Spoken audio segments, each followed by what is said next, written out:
Hoje, pessoal, vamos falar um pouco sobre o transtorno de personalidade antissocial. Essa terminologia ela é muito confundida, né, na mídia, então vamos aqui esclarecer um pouco e também apontar algumas características de pessoas que possuem esse transtorno. Então, algumas estatísticas demonstram que cerca de 6% da população no mundo é acometida por esse transtorno de personalidade antissocial. As pessoas que são acometidas por esse tipo de transtorno, elas têm alguns pensamentos e comportamentos disfuncionais. Então, o que é essa questão dos comportamentos e pensamentos disfuncionais?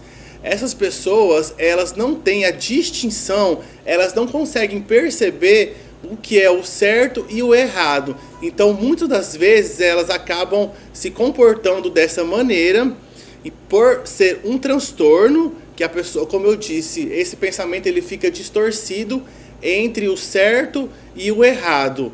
Na maioria das vezes, as pessoas que possuem o transtorno de personalidade antissocial, ela não possui o quê? O sentimento de culpa. Então, quando a gente verifica, por exemplo, na mídia, esses crimes brutais que causam grande comoção, a gente percebe o quê?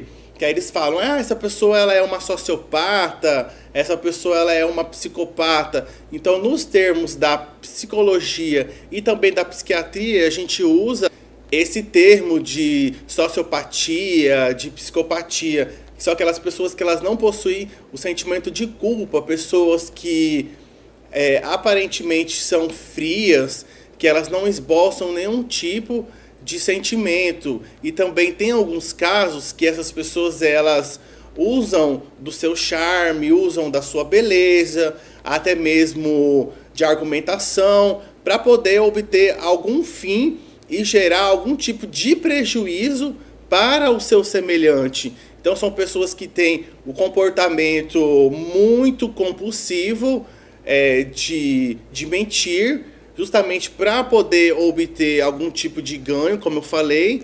Então, em casos mais extremos, ela se comporta de maneira mais fria e muitas das vezes ela não só causa alguns tipos de golpes econômicos em outras pessoas, mas também em casos extremos que a gente fala da psicopatia, que são aquelas pessoas que não possuem sentimento de culpa, que elas matam a outra justamente para obter essa questão do prazer. Então, o sentimento de culpa, ele está presente em todos os seres humanos. Porém, quando a gente fala em transtornos, nesse transtorno de personalidade antissocial, as pessoas, na maioria das vezes, elas não têm esse sentimento de culpa. Por isso que elas cometem esse tipo de comportamento. Podemos, dentro da psicologia e também até mesmo da psiquiatria, diagnosticar esse transtorno de personalidade antissocial a partir dos 18 anos. Então, se essa pessoa tem esse tipo de comportamentos, elas não têm essa questão da capacidade de tolerância de frustração, respeito às regras, normas e leis.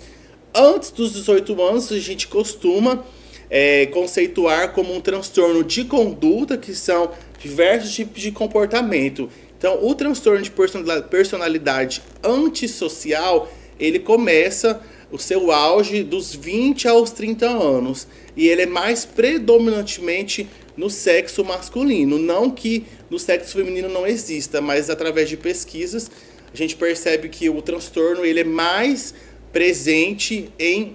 Hoje não existe nenhum tipo de exame laboratorial para detectar pessoas que têm esse tipo de transtorno de personalidade antissocial. Porém, através de um exame clínico com um profissional da área de medicina, mais especificadamente um psiquiatra, e também o profissional de psicologia, eles podem perceber alguns sinais e alguns sintomas de pessoas que possuem esse tipo de transtorno. Então, não existe uma causa específica, né, para a gente poder correlacionar o porquê que as pessoas elas têm esse tipo de transtorno. Mas o que a gente pode analisar?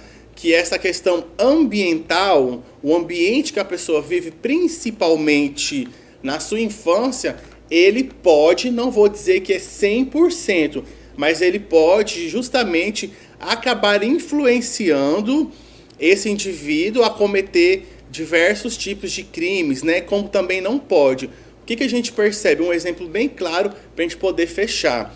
Crianças que se comportam de maneira agressiva na escola. Muitas vezes pode ser que no seu ambiente familiar, essa criança ela esteja presenciando esse tipo de agressão e como não é cessado, não acaba essa agressão, ela vê os pais, né, se agredindo, então ela chega na escola, para ela vai achar aquele comportamento normal e vai começar a agredir os colegas.